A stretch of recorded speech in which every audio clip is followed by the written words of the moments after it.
Hello, Mare. Welcome to my channel. Mare, ano mo ba? Rita nag-effort para aminin kay Ken ang feelings pero bigo? Tara, let's spill the tea.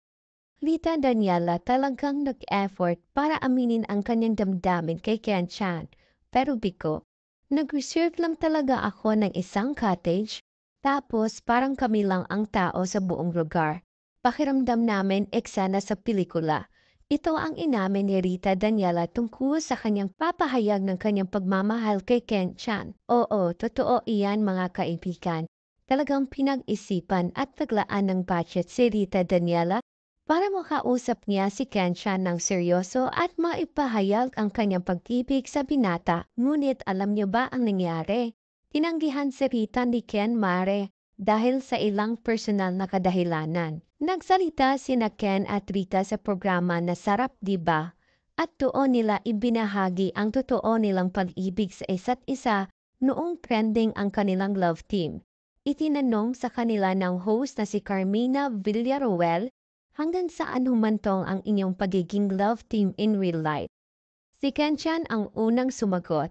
Nakarating kami sa puntong naguguluhan rin kami. Sinabi ko sa isang interview na posibleng mahulog ang loob mo sa katrabaho mo. Sabi naman ni Rita, nagsimula silang bilang magkaibigan at nagkaroon na sila ng kasunduan na walang magmamahal sa kanila sa isa't isa. Sabi ni Rita, pero isang araw bigla na lang kaming nagulat. Bakit ganito na? May something na. It was reciprocated. Yes, dagdag pa ni Rita. Alam namin yon. At sinang-ayunan ito ni Ken sabay sabing pero hindi pwede.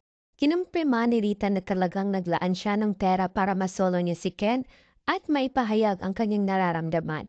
Kwento ni Rita, nag-reserve lang ako ng isang cottage at that time at kami lang ang nandoon. Pakiramdam namin eksena sa pelikula. Nag-set up daw siya ng isang intimate picnic sa lugar na iyon kung saan ipinakain niya ang mga paborito ni Ken Chan. Mare, napaka-effort ni Rita Daniela.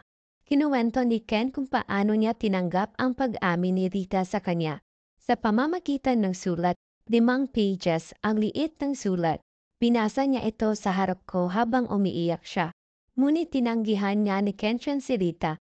Ang unang salita niya, I'm sorry, no. Ngunit hindi pumayag si Ken at sinabi niya, thank you, but I'm sorry. Tanong agad ni Carmina, bakit sorry? Bakit no? Bakit hindi pwede? Paliwanag ni Kenshan, I was not ready. I was starting my businesses. Sinabi ko sa kanya, hindi pa ako handa. Kasi kung magsisinungaling, sige, let's do this, and I'm not ready, masado ko siyang masasaktan. Inaasam-asam naman ni Rita na binigyan sana siya ni Kenshan ng pagkakataon. Sabi pa ni Rita, may bahagi na ganon. Kahit konting pagsubok lang, makikita mo kung gaano ka kayang ipaglaban kaysa maraming katanungan. Pinanggit pa ni Rita ang masakit na alaala. Nangyari ito noong Enero, simula pa lang ng taon, biglaan at masakit. Umabot sa punto na sinabi ko na hindi ko na kaya siyang makatrabaho. Halos isang taon din daw bago sila nagkaayos at naging magkaibigan muli. Sina Rita at Ken, na unang naging kilala bilang lead Ken sa serye na My Special Tatay. Nagkasama rin sila sa mga popular na seryeng kapuso tulad ng One of the Bees at Ang Dalawang Ikaw. Mare, agree ba kayo sa ginawa ni Rita?